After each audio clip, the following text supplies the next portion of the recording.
welcome Dami on stage. She is the head of PR for Binance in Africa, and she's come out from Nigeria to present on social good and what Binance is doing in that space. So please welcome Dami on stage. Hi, everyone. Hi. Oh, wow. Everyone's so happy for me to be on stage. This is my first time at Blockchain Africa conference. So I'm really, really excited to be here with you to talk to you about blockchain for social good and really what we're trying to do at Binance Charity to achieve the Sustainable Development Goals.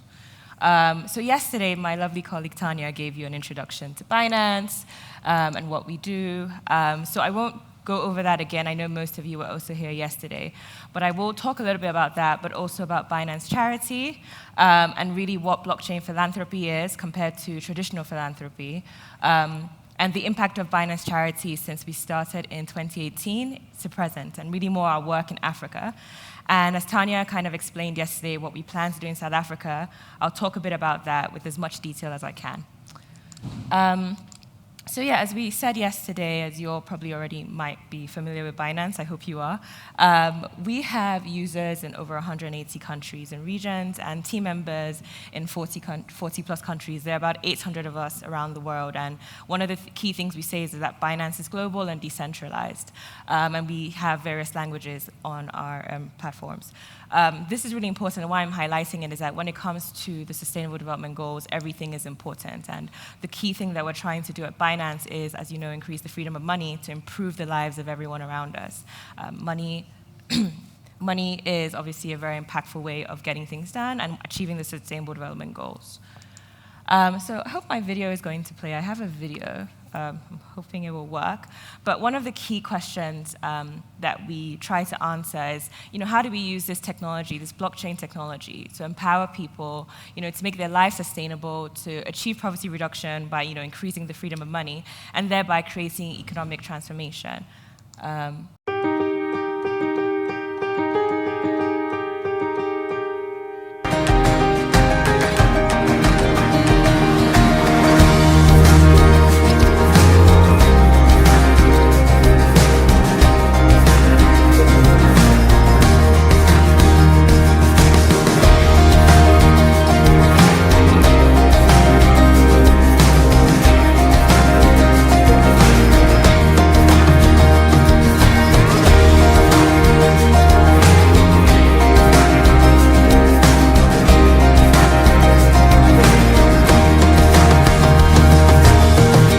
So this is the 5th AMA, and thanks for tuning in. 链接链的朋友，大家好，然后非常感谢。 Again, this is Catherine Foley, the CEO of Binance US here in San Francisco.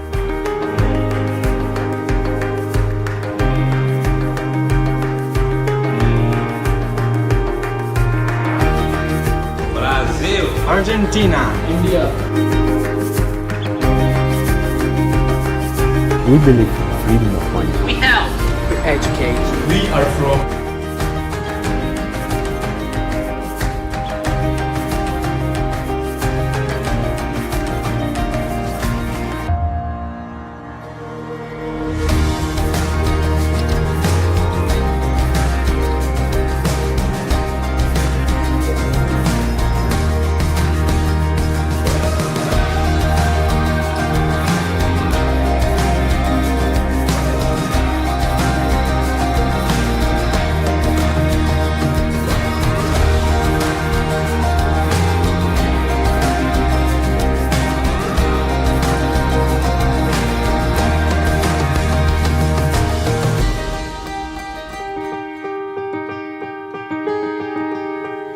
Binance recently announced plans to launch Venus.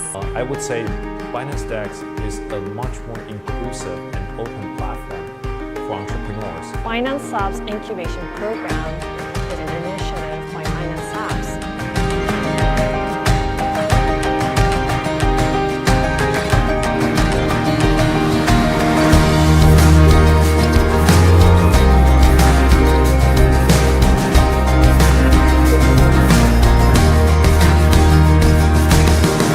Ultimately, I think we need to look at what's the legacy crypto going to leave for the world.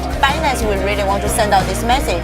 It's not just to give money away, it's actually how to use the technology to empower people, to making their life sustainable and helping them to achieve the poverty reduction and economic transformation. And we can really make a difference. Brilliant. Use the technology to make the world a better place.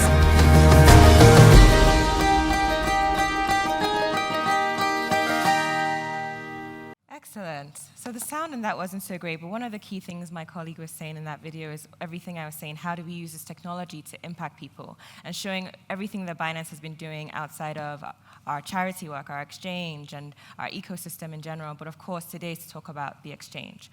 Now, I don't know how familiar everyone is with blockchain philanthropy, but I'm sure we understand the traditional charity world and the traditional philanthropy world. And we've all heard of all the issues people have with, donating and not knowing the money is going to charity bosses, misappropriating funds, and all of that. So there is this massive distrust in the charity system, and that's kind of one of the main things I guess we're looking at Binance Charity. How do we ensure, transparency in giving? What we've seen with statistics is that up to 80% of donations do not reach the end beneficiaries. Those are the people that are in need, the bottom billion of the world. And there's this massive lack of transparency and accountability. Who do you hold responsible? Is it the charities? Is it the NGOs that they support locally? Is it the suppliers? How do you know where that money is going when you donate? And that's been a really big issue that a lot of people have had with charities. But with blockchain philanthropy, the whole point of the blockchain system is that it's traceable, unchangeable, immutable, and therefore making it transparent. You can see every single transaction that's on the ledger system, and therefore it also makes that the system accountable. You can track transactions from the source to the finish. So when you donate, you can track, okay, this has gone to this person in whatever parts of the world, and the end beneficiaries. And I think Simon yesterday on the panel was talking about one of the key reasons why blockchain and crypto are so important is remittance. And when you're doing international transactions, there's this massive issue of dealing with banks and their banking charges, governments that aren't always in support of pushing the goals forward as much as they claim they are. But there's this amount of centralization, and that's what with the blockchain technology, you have this decentralized system. Therefore, it makes it more suitable for cross-border donations. So when we're trying to reach people in need and at the quickest time, you're able to do that. You don't have to go through central organizations and governments that might make the process slower. And right now, with Binance Charity, a lot of the work has been done, with the coronavirus in Wuhan and supporting, the communities there. With the Australian fires, we're able to respond quicker. But of course, today I want to talk about, our projects within Africa. So at the end of the day, Binance Charity I think we're seen as the first blockchain-powered donation platform. And as I said, everything is about achieving 100% transparency. Oh, sorry, my presentation. I think my font was a bit too big. And so as I said, all transactions are recorded on the blockchain. And one of our key projects is the Binance for Children project in Uganda. A lot of our projects in Africa are actually currently in Uganda, and that's not because of a special preference. It was really because the Ugandan government was open to us at the time, and they had some projects that they wanted support with. But essentially, this is a really quick overview of how the donation system works. So you as a donor, you donate your crypto into the Binance Charity wallet. Under that Binance Charity system, we have different funds. Obviously, this is the Binance for Children project. And then a lot of the end beneficiaries, so the parents of the kids for the Binance Children platform, they have access to cryptocurrency, and then they work with the suppliers and the schools and make sure that the children receive the donations, which in this case is usually food or supplies for school. And I'll go into that into a bit more detail soon. But this is just a really quick overview of how the system works and how we try to make it all transparent and efficient. So globally, we've done a lot of work. Across the world in 2019, we donated about $3 million. This is from Binance Charity itself and also donors who put in funds to the charity wallet. But within Africa specifically, we've donated about $1 million in cryptocurrencies. And about to about 100,000, sorry, my mic is falling off, to about 100,000 of those beneficiaries. A lot of those projects, like I said, have been in Uganda, and here's a really quick summary of them. So the Binance for Children project, which I mentioned just earlier, which is focusing on providing lunch for children in schools, primary schools in Uganda, also solar panels and equipment for stationery for schools. Empower Bududa, which was actually our first project in Africa, which we participated with the Ugandan government with. And then the Pink Care Token project for period poverty. As I'm sure a lot of you know about all the Sustainable Development Goals, and even with gender equality and quality education, I think that's goal 4 and 5. One of the key issues is keeping kids in school, and for a lot of younger girls, because they don't have access to proper feminine hygiene products, they tend to drop out of school. So the Pink Care Token project looks into that. So just going to go into a few of these projects really quickly. I have about 8 minutes, which is actually good for time. So in 2019, as I said, the numbers are all from 2019, and as of now, they'll probably have changed. But we were able to provide 5,000 children in 11 schools in Uganda with lunch. In some of these schools, we're doing 2 meals a day, and some of them 1 meal. And for a lot of these young kids, and for a lot of the poorest people, if they're living on less than $1 a day, and we found out that lunch in these places could be about 30 cents. They don't have the money with all their expenses and running their homes to provide lunch for their children. At best, they probably have 1 meal a day. And so imagine how horrible it is. And this happens all over the world where we hear that loads of kids don't have access to free lunch at school. But imagine how horrible it is to be sitting in school all day hungry and being, you're trying to focus and you're trying to learn. So a lot of kids, even though they're in primary school and they start primary school, they never get to secondary school. They always drop out for various reasons, and including hunger.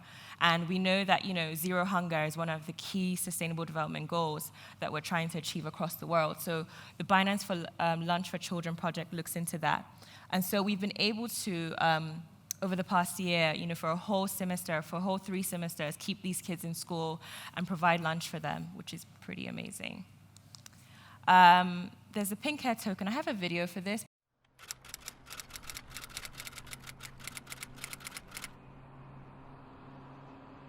Why don't you go to school? Why do you feel ashamed to meet others? Why did you get married at the age of 14? Why did you become a mother at the age of 15? Why are you dying? I'm on my period.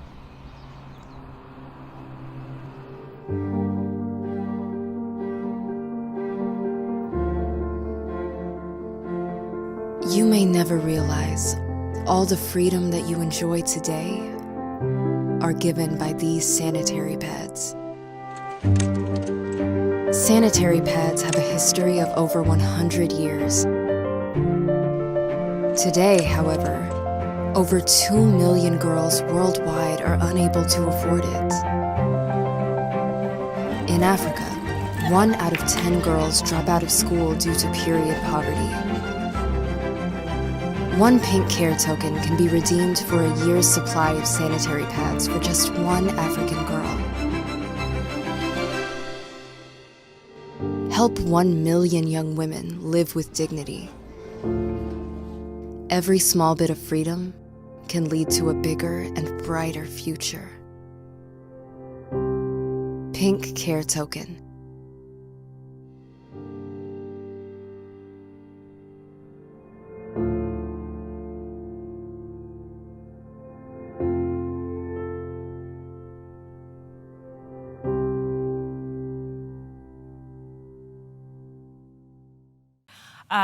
So one, it's really important that we say reusable. I think something that we talk about a lot is, sanitation, climate change, and so making sure that the sanitary pads we provide to these young girls are reusable. And so far, in Uganda as well, we've been able to provide about 10,000 young girls with sanitary products for a whole year. And so with the Pink Care Token, what we do is the token is sent to the families, and they're able to redeem them with our suppliers and get up to a year's worth of sanitary products. I'm going to skip that. Okay. And like I said, we have beyond the lunch for children, beyond tackling period poverty, we're also trying to provide the tools they need to be in school, the equipment they need, and also just solar-powered light bulbs in areas where electricity is a problem. And we've been able to do that for about 80,000 students so far in 2019. One of the projects I also wanted to mention was the Humanity First project, because although a lot of our projects are focused on children in schools, we've also tried to work with families. And so this Humanity First project was really about, the South Sudanese war created a lot of migration. A lot of these migrants moved to Uganda as refugees. And so the idea of this Humanity First project was to support these households in providing them with the basic needs that they have while they're displaced and outside of their countries. And so really, while we're here and we're talking about blockchain for social good, it's a really important time to call everybody. Everybody here, I believe, is probably using cryptocurrencies. Hopefully, you're all on Binance. And, I just want to encourage you all to support and to donate. So far, like I said, we've been able to keep 5,000 children in school by providing them with lunch. And really, it's not, in terms of the cost to the rest of us, is not that much. One BNB, I think, today is about $16 to $18. And, that will keep a child in school for almost 3 months, because for one day, one lunch is 30 cents. In 1 month, that's $6. And in 3 months, or roughly 3 months, it's just one BNB. And so right now, we've been able to impact 11 schools, and the idea is to keep this going, keep improving all of this. And so one of the key questions that a lot of us ask, and I ask myself, is, so how do we drive this mainstream adoption of blockchain philanthropy? I think we've talked a lot today about blockchain education. We find that a lot of people, including myself actually, before I got into this field, had this distrust for crypto technology and crypto and blockchain technology, this idea of it's all used by scammers, it's not safe, and as the guy before me said, 3% of fraud is really crypto. Most of it is like fiat currencies, right? So, there's this mistrust and lack of understanding of blockchain technology, and the more we educate each other, the more we educate those around us, and the more we, emphasize blockchain education for the youth around us and those who are, unemployed and underemployed, the more we can drive this idea of blockchain philanthropy, because by the time we have better understanding of this technology, then we can see better use of it and more access. And that's, so that basically leads me to what we're doing in South Africa. As Tanya said yesterday, Binance Charity is committing. I will explain the difference between the committing and donating. Sorry, these slides are a bit old. But we're committing $1 million in cryptocurrencies to South Africa-based charity work and also to support blockchain education. So a lot of people today have talked about blockchain education and how we can, use this to drive the advancement of blockchain technology and move it forward. And I remember someone today saying that I think most jobs now, blockchain is kind of seen as a skill to have or a requirement. So imagine if we could educate the people around us. We talk about underemployment and unemployment in so many countries. Me being from Nigeria, unemployment is such a big problem, and from what I understand in South Africa as well. So, this decision to support blockchain education could have such a profound impact on the work that we do. So pretty much that's it, actually. Does anyone have any questions for me? Hi. Yes. Okay, thank you. There's one question here in the front.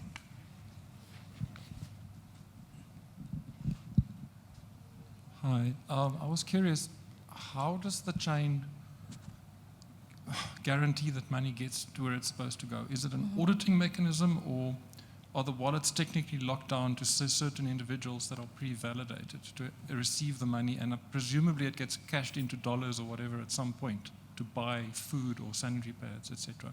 So yeah, is it auditory, or is it technically locked down, or is there some other mechanism that's at play? Okay, so I think I kind of heard your question. It was a bit low, but basically, how does the system really work? How do we make sure that the money goes from the donations to the end users? And that's a really important question. It's something that we always, strive to explain. And I remember I said I wanted to explain the difference between committing and donating. So you can have someone, let's say you commit, you say that you're going to donate 5,000 US, right? You have an abundance of time to donate that, right? But you might decide today to donate $1,000 in cryptocurrencies to whatever project. And let's say you're focusing on the Binance for Lunch project, for example. So that $1,000 is all that's going to be shown in the wallet for the Binance for Lunch for Children project. It's not going to show 5,000 because we don't want to be dishonest. We want to say this is what we've gotten so far and this is where it's going. So we work with local NGOs for sure in all these countries, and part of their job is to ensure that the end beneficiaries, so the parents of these kids, understand crypto and blockchain technology, and they understand how to use the wallets, they understand how to buy and sell. So they have that education. And so when you donate, it goes into the Binance Lunch for Children wallet, then it is then dispersed to the end beneficiary, so the parents directly themselves, right? So it's not going to anybody else but the end beneficiaries. And so it's the parents' job and the guardians' jobs to make sure that that money is then sent to the suppliers who we partner with and have contracts with to make sure that they buy the food is taken to the schools, it's prepared, and then it goes to the children. Yeah. Any other questions? No. Okay, great. Thank you very much. Thank you very much, Demi.